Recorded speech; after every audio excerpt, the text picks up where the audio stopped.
Here we go. Okay. So now it is officially on the record, everything that we say.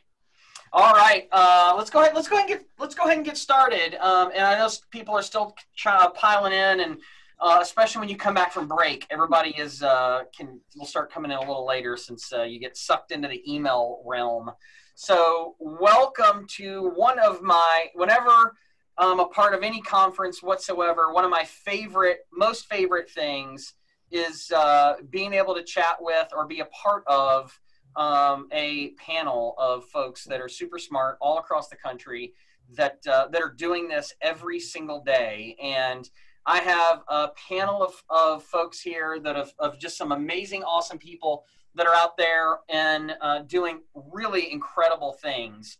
All different markets, different business models, a variety of volume and units, and it's just a ton that everybody's going to take away from here, just to hear from all the different kind of best practices that are happening all across the country. So I'm going to start with kind of introducing everyone, who they are. And guys, just so it's everybody, I don't know whose tile is left to right. I'm going to just start with my left and work over. So we'll just start with Steve Shoemaker. Steve, why don't you tell us a little about yourself, your background, and who you work for and where? Hey everyone, I'm Steve Shoemaker. I'm the Vice President of Sales and Marketing at Ideal Homes in Oklahoma City. So we build approximately 450 homes a year in Oklahoma City. Been in business for 30 years. And so I oversee the day-to-day of our sales, our marketing team, and then our design center as well.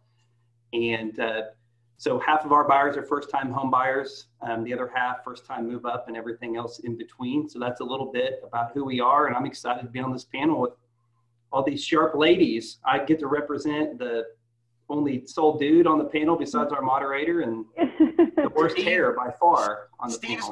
Steve's our token dude. The token dude. Glad to be here.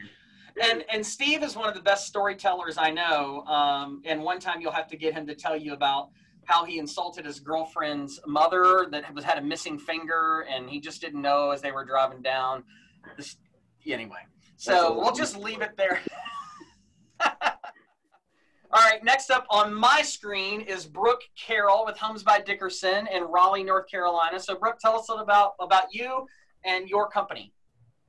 Hey everybody, I'm Brooke. As Matt said, I'm a VP of Sales and Marketing with Homes by Dickerson. We are a local builder that has been in business for over 40 years here. We are a custom home builder, so we build anywhere from about 200 to 250 homes a year, and in price point ranges from the 3s to 2.5 million. So we have a vast array of products that we sell. We actually have moved down into Charleston, South Carolina, into that division as well.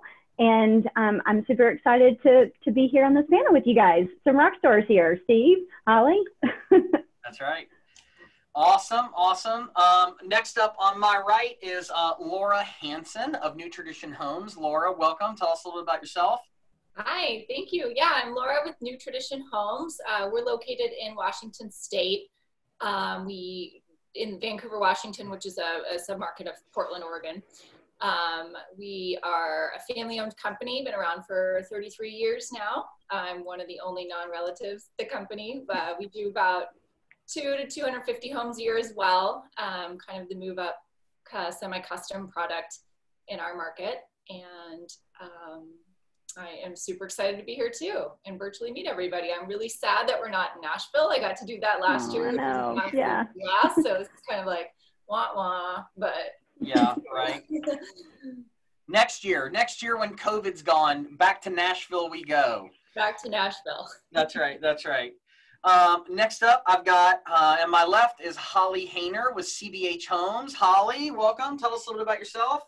Hello, everyone. Thanks so much for having me. I'm Holly Hayner, Director of Sales and Marketing here at CBH Homes, and I've worked here for 17 years now, working with Corey and Rhonda Kronger and the crew.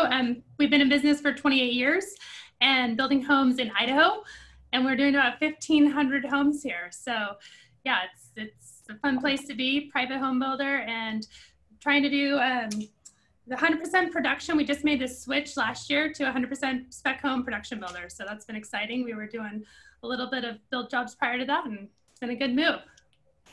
Holly and crew at 1,500 homes a year. That I think that's all the transactions in Boise. Now, actually, Boise is an incredibly growing market, and if you guys haven't been out there, it is a gorgeous area, and CBH owns most of it. So we try our hardest, yeah. Well, how many communities do you have? It's ridiculous. We have about just 50 plus or minus. They're coming and going, depends on the day. But yeah, around 50 communities right now. Very good. 100% spec homes have already gotten questions. 100% spec homes. We'll talk about that in a little bit. That's right. That's all anybody's going to hear the rest That's of the right. Yeah. You might as well stop right there. Everybody A little different. They said, what the? All right. Last but not least, just in order, I've got Angela Showing from History Maker Homes. Angela, why don't you tell us a little bit about yourself? Hi, everybody. Matt, thanks for inviting me to be out here and join you guys. I am the Vice President of Marketing for History Maker Homes. I get to lead a really talented team, and we have a lot of fun. We are a privately owned fourth generation builder. We build about, I think we're on target for just over 1,000 homes this year, and we serve the Dallas, Fort Worth, and Houston markets. Very good. Very good. And you guys have just celebrated, what, your 50th year in business? Was that right? Or was it? No. 70th. 70th. That's what it was. Pops. Amazing. Amazing. So what's really amazing here is you start listening to everybody and the companies that they work for, and they're all super, super successful in their own right. But all of these companies have been around in their respective markets for a really long time. And they have spent the time, the energy, the money on branding creating a good reputation and consistently developing good product, and always being out in the forefront of new things. And obviously one of the newest things that is happening in our world is it's the COVID world, right? And so there's a lot to talk about under that part, right? And everybody's affected differently in each market. But let's start. This is kind of a question for everyone as a whole. So feel free to just kind of raise your hand and chime in so we don't cross over. But for you guys, what were your initial thoughts, specifically from a sales and marketing perspective, once COVID became a reality for you? Well, let me direct the question just to make sure that we don't cross talk. But it started, Laura, you had the first experience with it up in Washington State, just south of Seattle. Thanks for that, Laura. Yeah, you're welcome. Take one for the team. So, Laura, it's Laura's fault. It all came to the rest of us. But what were your initial thoughts? What was the first thing when it became a reality for you that you guys thought through? You were gonna, what's our top 3 things that we're gonna have to tackle right away? Yeah, it hit for us really hard and fast, and it was first, and so it was just like a total shock, I think. And we were kind of in the position where we were just coming in really strong with sales from the beginning of the year, and so we'd had a backlog already from January of like 100 homes, which is a lot for us. And then it hit, and not only did it hit here, but building was non-essential. So we were not even able to build homes for 2 months. I mean, it's just feels very recently that we were even able to start again. We're still not even in our model homes the right way right now. So it's been really, it's been a ride, and it's still going. But first of all, we just quickly kind of, I think, went into panic crisis mode. But I think for us, we have a lot of longevity, like some of the other builders where we've kind of ridden out the recession. We've been through really hard things. We've kind of done that. And so we just kind of, it was really fun and cool to see the way that everybody kind of just went into like fight or flight mode in our departments, because it's not just all sales and marketing that kind of had to transition. It was the entire company on what are we going to do? What is business going to look like?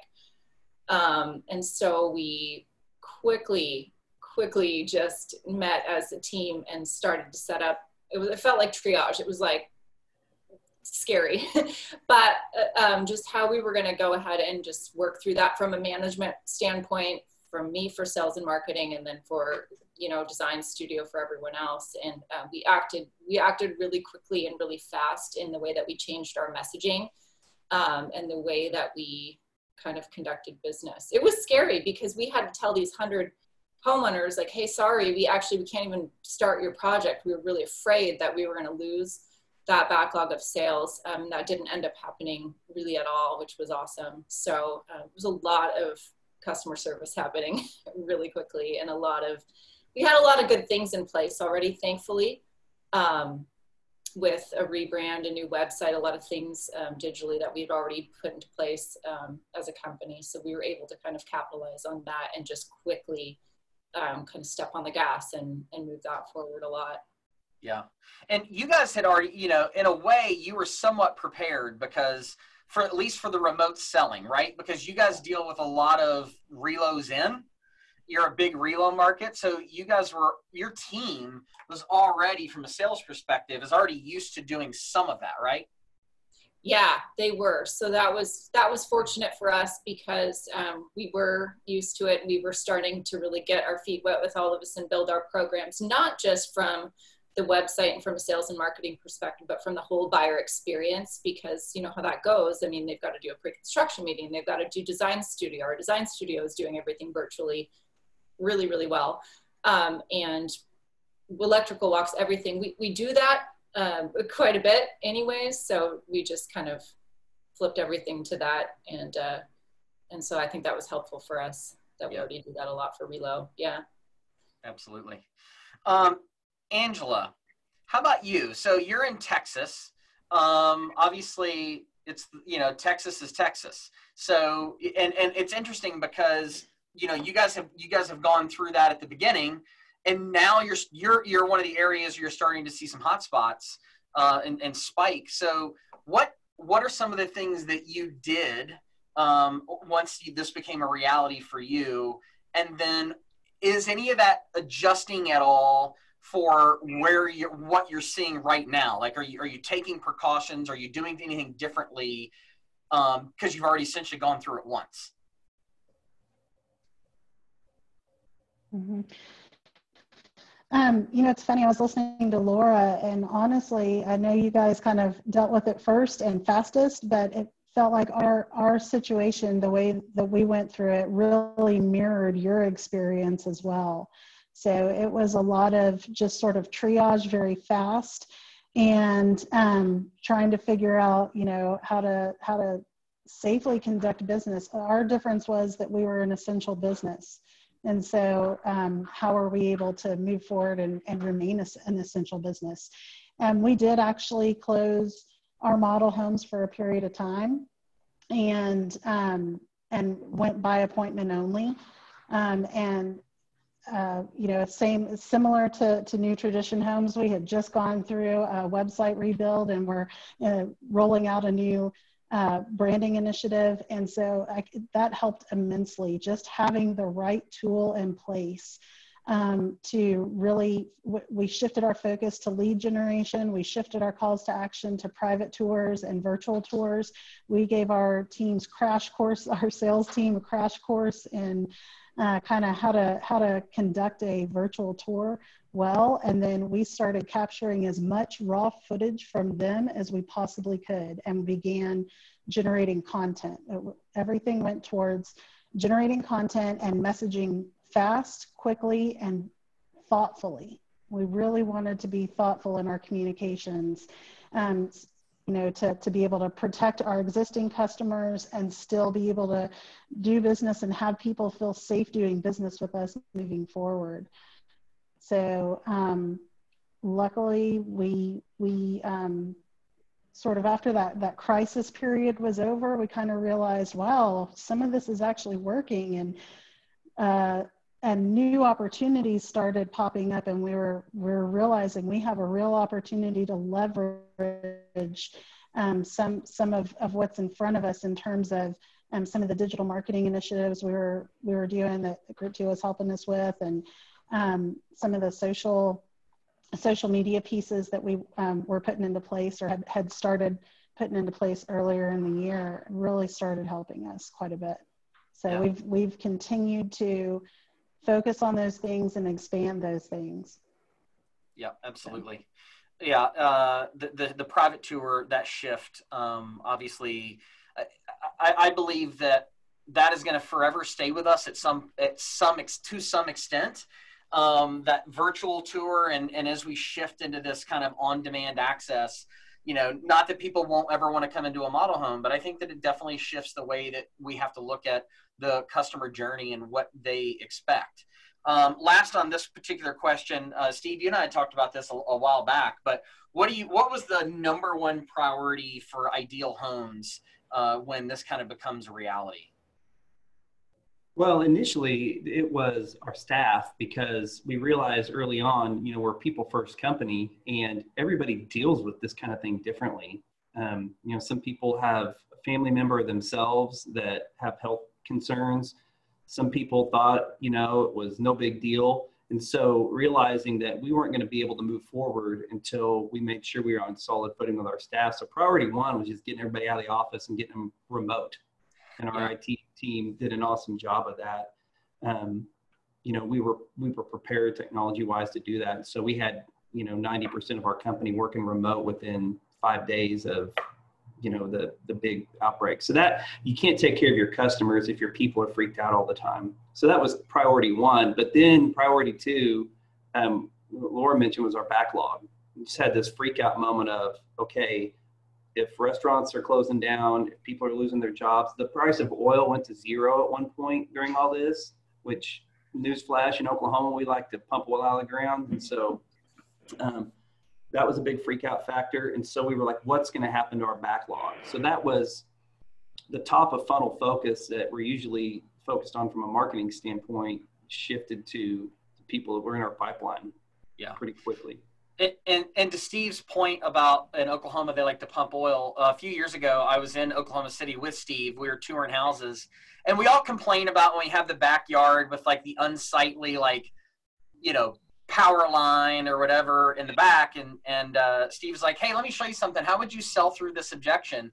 And you look out the back, the living room, kitchen windows, and there's some nice little common area behind those homes with an oil rig. Back there. So like most of our neighborhoods. They're pumping oil out of the backyards of their homeowners. God bless fracking. Anyway, all right. The backlog became vital, and I can go on and on about that, but walking that fine line between communicating with our backlog of what's going on and then not freaking people out. Yeah. Well, I mean, because there's a reality of this, your backlog being like, I can go as a builder, I can go a couple of months with anticipated lower sales. But if you couple that on top of lower sales with zero closings and then the backlog falling apart, that's a big deal. Like that's a really difficult challenge to overcome. So, and some people had to deal with that, right? Some people, and Laura wasn't a deemed a necessity for building in that area, but at least you were able to keep your backlog together, right? So that's some real problems come into play. So everybody on this panel, which is really interesting, had just implemented or was in the process of implementing some new technologies, some new selling and marketing tools for their company, like pre-COVID. And it all couldn't have happened at a better time. Everybody's like smiling ear to ear going, thank God we did this, right? So Holly mentioned they went 100% spec homes last year. And you also did a little thing called Buy Online, right? So you had just launched that prior to COVID. And so let's share a little bit about that. Maybe talk a little bit about your 100% spec homes. People's minds are going to explode. And then what Buy It Now looked like and how it went through COVID. Was that something that you felt like really assisted? Yeah, absolutely. We definitely counting our blessings. Kind of, I've heard a lot of great shares as far as moving quickly, and we were very grateful right off the bat to be an essential business and deemed essential. So yes, we sent our team home for a little bit and figured out how to work from home and do all of that. But we had just implemented, like I said, this past year, making the change to being 100% spec home, which has been just kind of, we used to be at least 50-50 build jobs versus specs, and probably higher on the build job side before that, a couple years prior. So it's kind of like turning the Titanic, I feel like sometimes. But we did make that change last year and we're successful at that. With that, we started what we call our Tour Now program, where we installed digital locks so buyers can get into our homes and have a code and get in and have access. So that was kind of all taking place. One of our dreams has been able to, you know, put your house in the shopping cart like Amazon and then click buy it now. So that was in the works. It's been in the works for a little while, and we went live with that just towards the end of February of this year. And then all of a sudden, you know, everything blew up into March, mid to end of March, and it played really well into people, all of our buyers being able to tour our homes, get into them, feel safe and secure. One of our top priorities right off the bat was adjusting our messaging and making sure that we were being sensitive to the situation, telling how they could be safe and secure. Also to our real estate, we do a lot of co-op deals, about 70% probably in our real estate buyers and their buyers. You can go into our homes, you can see the home, you can go home and click buy online, and then do it all virtual. So we were super excited to have that in place. It obviously picked up speed as soon as all of this hit, and worked out very well. So what, either success or not on the buy it now side, like what kind of have the buyers been kind of jumping on board with that, or like what's been your success rate there? We definitely saw, as soon as COVID hit, we're launching something new and trying to push it and figure it out ourselves and making little tweaks to make it better all the time. But as soon as COVID hit, buyers started utilizing it more. I think our realtor population definitely got on board with it. If you make any changes and their knee jerk is, I don't know about this, what are we doing? Like trying, we have great relationships. So some education there was super helpful, but everybody realized it was needed as soon as all of this happened. And when buyers are utilizing it, our sales team too, they started using it more in their selling as a tool to be able to say, they're not in person a lot of the times, they're doing things virtually, but to say, okay, I want to think about it. I want to talk to my spouse about it, those types of things. And absolutely go think about it. But we were continuing to sell, we were continuing to get double offers. So for buyers to be able to have that control, that they could go home and click buy it now, buy online, and go through that process and essentially get in first place on that home was a nice feature. And you talk about a true urgency builder, right? Like you're the salesperson, you're talking to a buyer, and you're like, do you want this home? Well, we need to think about it. Okay, I just want to let you know this home can be purchased online. And so the only way to hold this home and make sure it's yours is to actually go through with the paperwork. Otherwise, somebody could buy it in their underwear at 2 o'clock in the morning. And it happened. Probably the majority of them are coming in the middle of the night, which is pretty funny. Interesting. Buyers are buying. Have you been able to tell, and you may not know this yet, but like what percentage of it was new prospects that you maybe hadn't already had in the pipeline versus people that the sales folks were already working with and they just kind of initiated the process that way? So we've been watching that, and we are seeing people are starting the process with Tour Now. So we do already know that they're out there, but a lot of those buyers using that process, we are definitely getting buyers that we never knew were out there, which is interesting. Yeah. And then buy online is kind of a 50-50 mix of some of them are already talking to our team, and then the other ones went on Tour Now and are doing it on their own. That's great. I love it. Okay. Switching gears real quick. So Brooke, you came to Homes by Dickerson. How long has it been? What? About 6.5 months. So one of the things, obviously, almost everybody's like launched new websites. So you launched a new website, but one of the things that you really focused heavily on right out of the gate and it was because that you knew that you were lacking this already, was video specifically? Like, you've really kind of doubled down and decided we're going to have to spend a bunch of money up front to get video content because we're already kind of behind the 8 ball.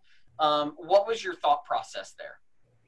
Well, right. You know, we certainly needed a lot of that just content rich, you know, material for the website.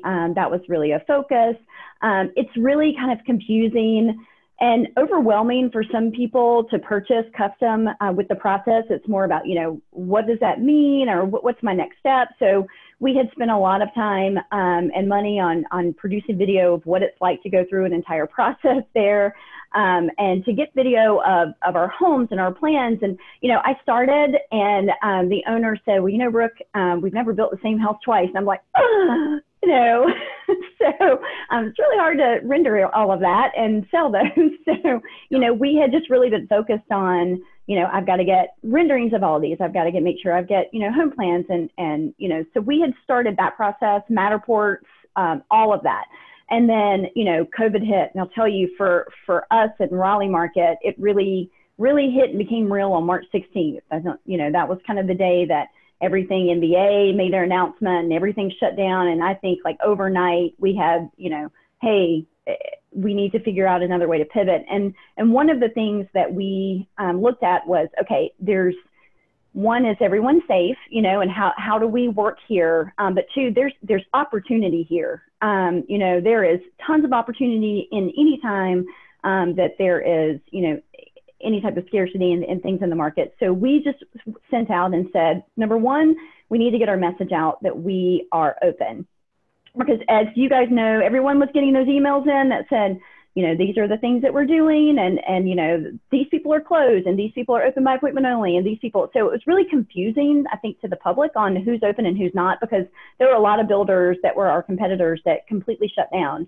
So, you know, we went directly in. We did a video, you know, immediately on Google My Business. You know, this is what we're doing. We are open, even though we had to maybe get in the sales model and go by appointment only. We still wanted our staff there so that we could start running things virtually through. We could either, we were doing voiceovers with the Matterports we had just done to do tours. We, you know, were going through and we were trying to use our OSC as a switchboard operator, you know, to say, hey, you're looking online, you are engaged at this moment, let's get you right in to this home, or, you know, we'll walk you through that. So I think that's, you know, that part was important. You know, continuing with the video and really, we don't know what's to come. I think that's kind of the part here for all of us, is what do these second or third waves look like? And so we've really focused, you know, particularly for us, Parade of Homes is a huge traffic and sale generator for us. I think we have actually sold 40 homes from our Parade of Homes traffic from last year. So it's really big for us. And so we knew, well, so Parade of Homes falls in September of this year. We don't know. As of right now, it's still planned to be kind of a normal, you know, event, but it could change at any moment. So we've really focused on doing these really expansive, you know, documentary type videos for each and every one of our homes. We've got 10 parade homes. Lots and lots of thought goes into planning these and what they're going to be. And so we kind of want to have that. It's kind of a, you know, a neat factor that you're going to be able to share all of the planning and thought behind it once they're in the home. But if this goes to a virtual Parade of Home, we're ready. You know, we've already got that content out there. We're going to be able to market that for, you know, and for marketing pieces for time to come. So I think that's really been a focus. We sent out for our sales agents to do, we ran contests. We told them they had, you know, 50 outbounds a day. It, you know, became double down, you know, as some of Holly and Angela spoke about as well, and on lead generation. And hey, we had them running, you know, some of their videos on site and had a fun contest, and they did amazing. I mean, our team just blew us out of the water with some of the things that they came up with, and really helped with that organic content that we've got now. And as you've seen, of course, we launched a new website March 3rd, which was great that we had that out there, you know, and it's just been amazing for the traffic that we have had to come in and been able to capture that. So I think that's going to be a focal point from now, you know, until eternity. It's just every piece of video content and to make it content rich. Yeah, and just to give everybody like a perspective, so they got 10 parade homes. One is already built, nine are under construction, and it's literally like a documentary on every single home. They went through, like, one is in the Durham area and the Durham Raleigh area. They actually drove around to take architectural inspiration from the homes in that area, so then they can incorporate that into the build of that house. And each home has its own like personality and its own story along the way. And it's a big investment. They're spending like $20,000 in video footage for these 10 homes to have. But this is content that's going to live on, right? This is not one and done kind of thing. These are things that live on and help you tell your story continually. Right. So it's really great to hear. And guys, I mean, 40 homes, each market is different from the parade, right? Like each market has a different level of parade of homes. I know Steve hasn't even entered into their parade of homes in like what, 10 years? It's been a while. But you know, in Raleigh, it's a really, really big one. And for a company that sells 250 custom homes a year, to be able to attribute 40 sales over a 12-month period from that, I mean, that's worth the time and investment. So anyway, really, really cool.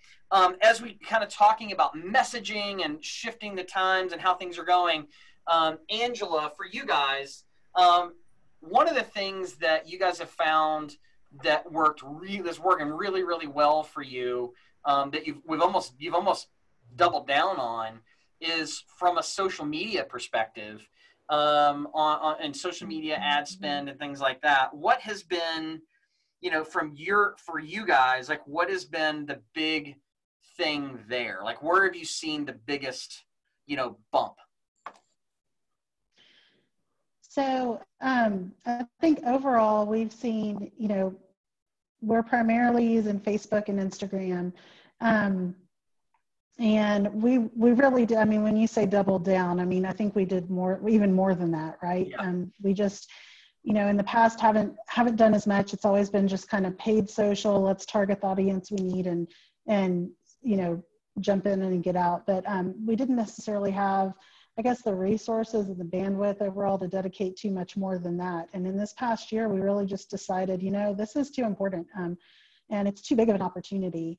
And since then, we've more than doubled just our lead generation leads alone off of Facebook. So that doesn't count, people who hit Facebook, click through, get to our website, and then complete a form.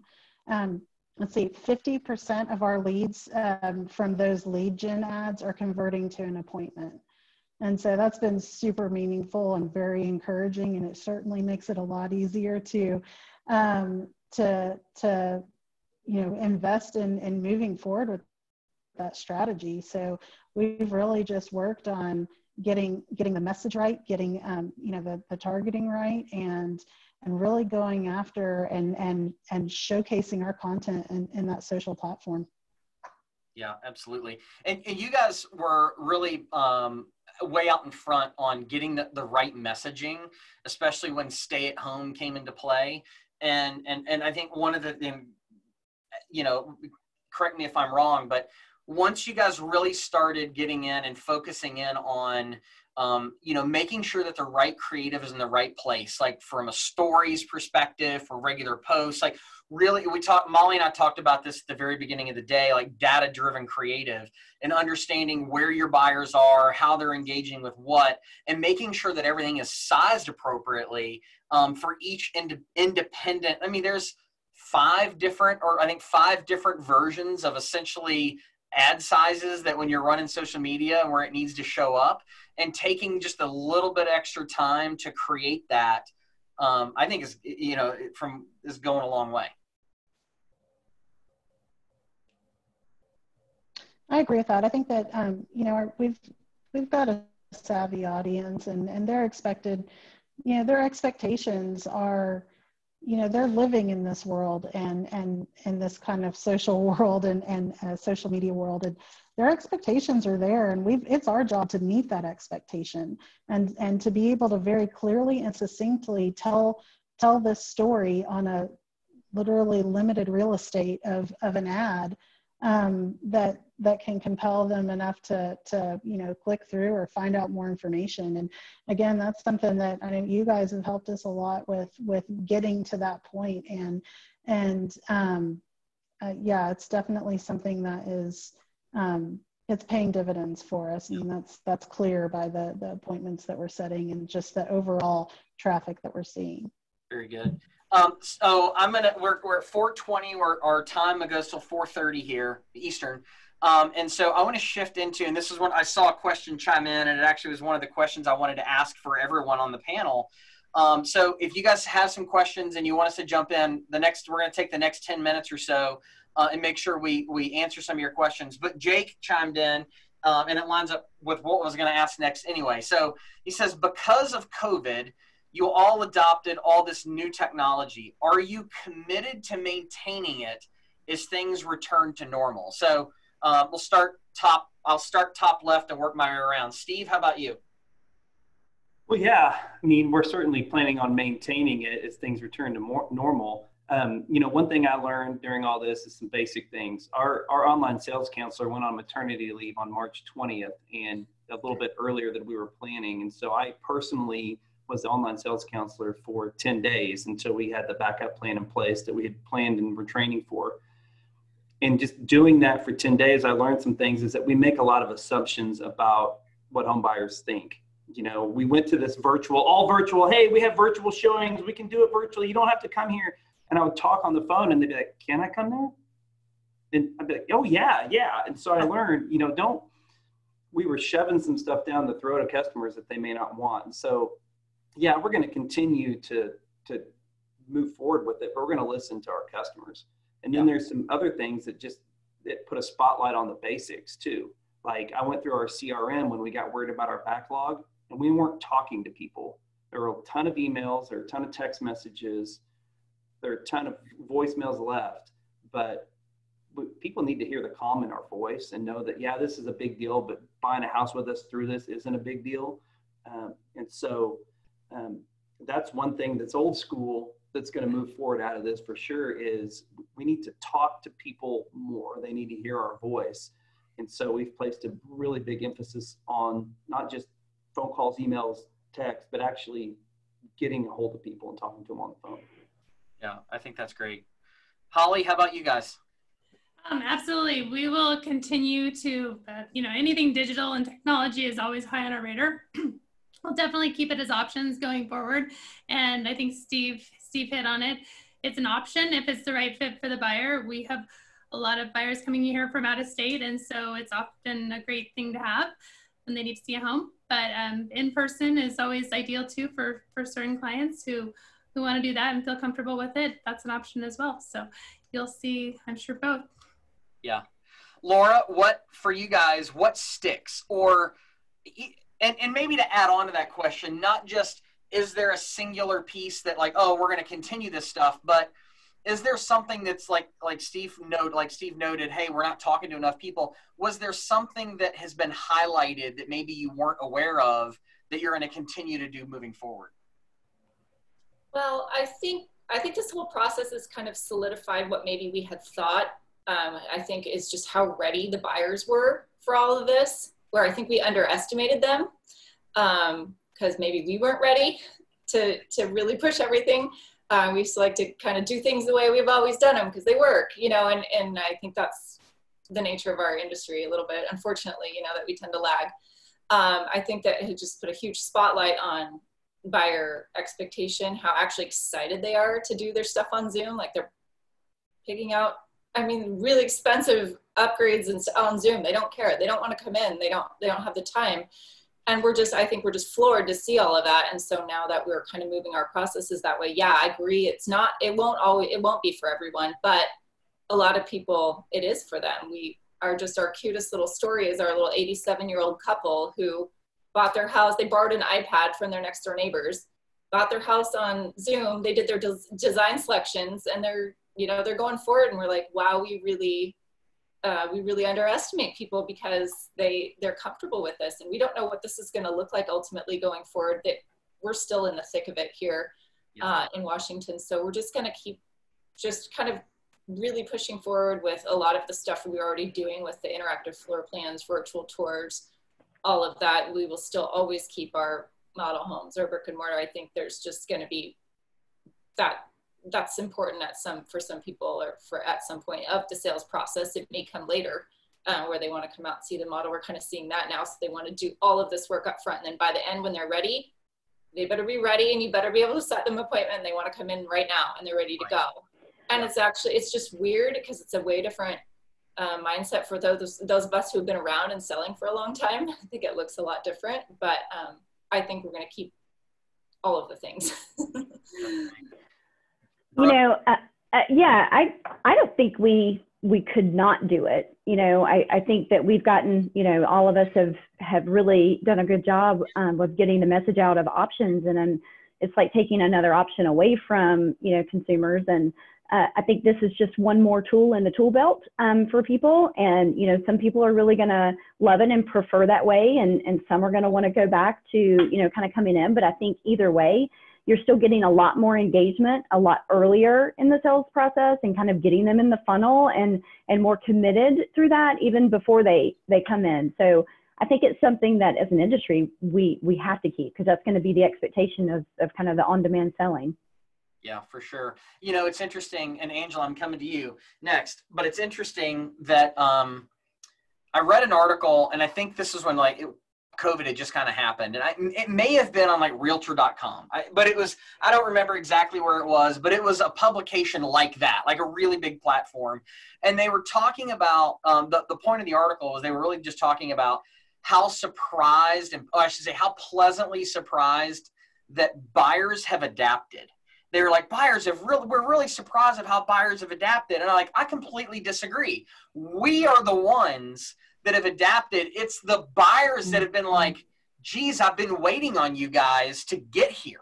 I mean, and we actually think that because we enabled some like Zoom meetings, that we're now like, wow, we're like into the future. I'm like, guys, like this has been around for like 10 years, you know? And so, you know, it's leaps and bounds for us.